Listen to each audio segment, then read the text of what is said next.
মানবিকতার পরিচয় দিল এক সিভিক ভলেন্টিয়ার। মুহূর্ত রোগীর হারিয়ে যাওয়া নগদ টাকা ফিরিয়ে দিল মালদা মেডিকেল কলেজ হাসপাতালে কর্মরত এক সিভিক ভলেন্টিয়ার। উল্লেখ্য, পুরাতন মালদা থানার শাহাপুর শিব মন্দিরের এক বৃদ্ধ জ্বর নিয়ে মালদা মেডিকেল কলেজ হাসপাতালে চিকিৎসাধীন রয়েছে। সঙ্গে রয়েছেন তার স্ত্রী সুমিতা সিংহ। স্বামীর ঔষধ কেনার জন্য বাড়ি থেকে নগদ ৩৫০০ টাকা নিয়ে এসেছিল মালদা মেডিকেলে। সেই সময় মালদা মেডিকেল কলেজ হাসপাতালে নগদ টাকাটি পড়ে যায় ওই বৃদ্ধার হাত থেকে।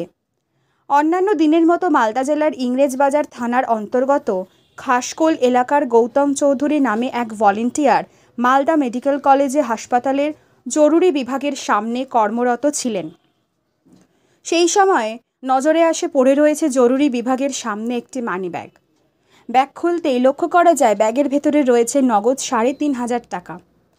পরে নজরে আসে ও বৃদ্ধা কান্নাকাটি করছে মেডিকেল কলেজ হাসপাতালের সামনে। ছুটে গিয়ে সিভিক ভলেন্টিয়ার সমস্ত ঘটনা শুনে তার হাতে সেই হারিয়ে যাওয়া মানিব্যাগ সহ টাকা তুলে দেন। শুধু আজ নয়, পুলিশ সূত্রে খবর নিয়ে দেখা যায় মালদা মেডিকেল কলেজ হাসপাতালে বিগত ১ বছর আগে প্রায় ৮৫০০ টাকা ওই সিভিক ভলেন্টিয়ার কর্মরত অবস্থায় পাওয়া এক রোগীর টাকা পেয়ে ফিরিয়ে দিয়েছিল। এইদিকে সুমিতা সিংহ নামে ওই বৃদ্ধা জানান যে হসপিটালে ছিলাম, টাকাটা পড়ে গেছিল। পুলিশটা ভালো, তাই আমাকে ৩০০০ ছিল কি কতটি ছিল ওরকমই ছিল। আমি মিথ্যা কথা বলতে পারবো না। কি করতে এসেছিলেন আপনি? আমি ভাত দিতে এসেছি, রুগীর কাছে থাকতে এসেছি। হ্যাঁ, আমার মেয়েটাকে পাঠাবো, ছোট বাচ্চা আছে বলে পাঠিয়ে আমি থেকে যাবো ওইখানে। বাড়ি কোথায়? বাড়ি শাহাপুর। আপনার পেশেন্টের নাম কি? শিবু সিংহ। কি হয়েছে পেশেন্টের? ওই তো ঠান্ডা লেগে ওই যে কানের দোষ আর বুকের দোষ হয়ে গেছে। আপনি বয়স কত? বয়স ৫০-এর উপর হয়ে গেছে। তারপরে কি হলো?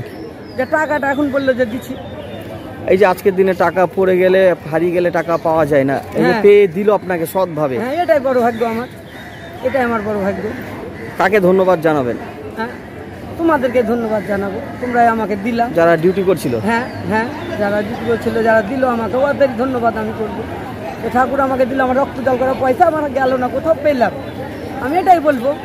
আর আমি সত্যি করে কাজ ৫ পয়সা মেয়েরা খাই না। তোমার নাম কি?